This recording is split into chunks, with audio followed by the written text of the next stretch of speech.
میرا پیارا نبی کتنا پیارا نبی، ساری دنیا کا ہے وہ دولہا۔ سبسکرائب کیجئے ہمارے چینل کو اور بیل آئیکن کو دبائیے۔ امام کو دیکھ کر اچھی حالت میں خوش ہونا چاہیے، تو اس کی اچھی حالت بھی مصلیوں سے مقتدیوں سے دیکھی نہیں جاتی۔ ایسا ایک گروپ ہر مسجد میں ہوتا ہے۔ یہ پیغام چلانے کی ضرورت ہے کہ جس مسجد میں امام کو تنخواہ کم دی جاتی ہے اس مسجد میں تعمیر کے نام پر چندہ نہیں دینا چاہیے۔ میری بات سے ابھی آپ کو اختلاف ہوگا، یہ در و دیوار پر جو آپ نے ٹائل لگائے ہیں اس کی ضرورت نہیں تھی، یہ علامات قیامت میں سے ہے۔ اللہ کے رسول صلی اللہ علیہ وسلم نے اس سے منع کیا ہے۔ ہم مسجدوں کی تعمیر پر لاکھوں روپیہ خرچہ کرتے ہیں، لیکن امام کو اچھی تنخواہ دینے کی ہمیں توفیق نہیں ہوتی۔ تنخواہ دینے کے لیے اگر بڑھانے کی بات آئے تو ٹرسٹیوں میں اختلاف ہو جاتا ہے۔ بولے تو کیا سمجھا تھا، کہاں سے لائیں گے؟ کہاں سے لائیں گے؟ تم کیا اپنے گھر سے دے رہے، اپنی جیب سے دے رہے؟ جو خدا دے رہا ہے تم دو، وہ خدا دے گا۔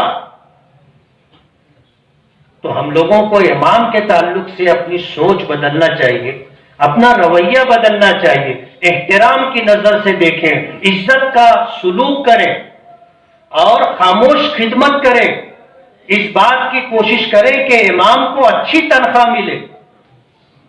یہ کوئی فقیر نہیں ہے کہ آپ کے دروازے پر بھیک مانگنے کے لیے آئے گا۔ یہ سفید پوش شخص ہے جو اپنی عزت ڈھانپ کر کے آپ کی مسجد میں خدمت کر رہا ہے۔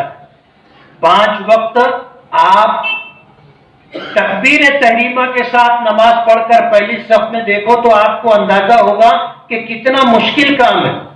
اور امام سردی ہو، گرمی ہو، بارش ہو، حالات اچھے ہو خراب ہو، وہ بیمار ہو تندرست ہو، خوشی کے موقع میں ہو غمی کے موقع میں ہو، نماز کا وقت ہوتا ہے، سب کچھ چھوڑ چھاڑ کر کے اسے آنا پڑتا ہے۔ اور اگر امام کبھی تاخیر سے آیا اور وضو کر کے سیدھے مصلی پر آ گیا تو بولتے ہی گلہ امام ہے۔ ہماری رحمانی مسجد میں حافظ صاحب امامت کرتے تھے،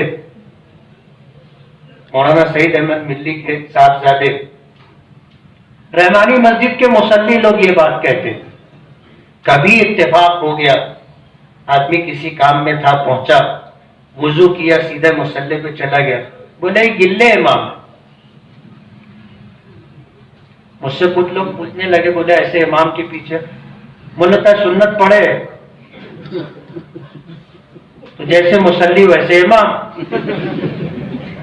بولتے نا جیسی روح ویسے فرشتے۔ بولو جو عیب تمہارے اندر ہے تم کسی دوسرے کو اس عیب کو لے کر کے بولنے کا حق نہیں رکھتے۔